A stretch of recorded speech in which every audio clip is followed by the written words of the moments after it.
Now let's talk about how you go about structuring your talk. Rachel, I'd love to hear a little bit about the approach you chose to take, because there are so many theories on the best structure for a great presentation. Help us to understand the approach you took and why you selected that particular approach. That's a great question, Carrie. I think the first step is really internalizing that the structure of a TEDx is unique. We're all exposed to so many types of public speaking, and we probably all have experienced speaking at conferences, sending papers, just meetings at work. But what works for those other types of events usually won't work at a TEDx. Not that there aren't lessons you can apply from each back and forth. I have found that my speaking and meetings all the way to actual speeches has improved so much from having given a TEDx, but that format is unique. And it's so helpful to start, like Payal and Reci were saying, with that core message, the very foundation of your talk. What is your idea worth spreading? And then you can think about how you want to connect that to the audience. Because like you guys were also saying, it's that interesting divide of the micro story attaching to the macro. You want to make sure the story you have that is so personal appeals to everyone. And I promise that I'm not a paid, paid advertising, but it is so helpful to have a speaking coach. As much as I was excited to give a TEDx, having a TEDx applied speaking coach, I was as excited for easily. And you really can carry those lessons for such a long time, especially being so early in my career. I have noticed such a marked difference in the way you communicate after going through that experience. So I think starting with the core message and giving up on other structures that you may be attached to is an important starting place. Excellent, excellent. And what was your core message? My core message was that space is for everyone. I think a lot of kids give up on space very young when they realize that it's hard to become an astrophysicist with a PhD, but there's so many other ways you can be involved in space. I mean, I'm a policy researcher. I do not have an astrophysics degree. There's still ways you can contribute to the final frontier. Wonderful. Reci, you were Rachel's coach. Anything you'd like to add in terms of the guidance you provided in terms of an effective structure for this particular venue?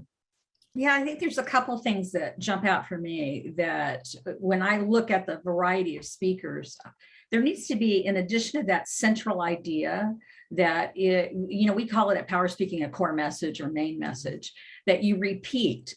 And that's great advice because you want to hook your audience and get them talking about your talk afterwards. It's that word of mouth that gets you the viral, showings and viewings, because that's your goal, is to get as many views as possible.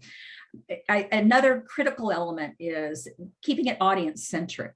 Mm-hmm. While you have the great idea, the audience needs to relate to what you're talking about. And so organizing your language around the audience and said, I'm going to tell you, I'm going to show you, it's about, let's explore this. Here's something that you can use in your life. And another aspect is a clear flow. Can you follow the logic easily? Because if the audience is distracted, I can remember working with one person who's spoken on the big TED stage and then came to a TEDx event that I was coaching. And it was so all over the place that people were like scratching their head. What was that all about? And so if the audience is distracted trying to follow your line of thinking, that's not good. So having clear structure, a central message, and a call to action at the end. What is the audience going to do with that information? And I think that those are important things to think of. One more tip. The first 7 seconds are when people are going, I like this or I don't like this. So you better have a strong opening. We talk about Tony Buzan's research into primacy, and it's so true that highest amount of attention needs to capture that audience. And sometimes the personal story, the passion that Payal was talking about is critical to that. Sometimes, like Jamie Oliver started with a statistic that during his TED Talk, 4 people would die from the food that they ate. Okay, that's an attention grabber. And then he went on to connect that. So whatever you start with needs to connect to where you're going. So those are my top tips on thinking about and preparing for your TED Talk. Packed with great advice. So I'll just summarize. It's good for other talks too. No. Yeah. What's the message? For sure. So that critical importance of having a concise, crisp, compelling core message that is repeated multiple times throughout that talk. So that repetition is important and powerful.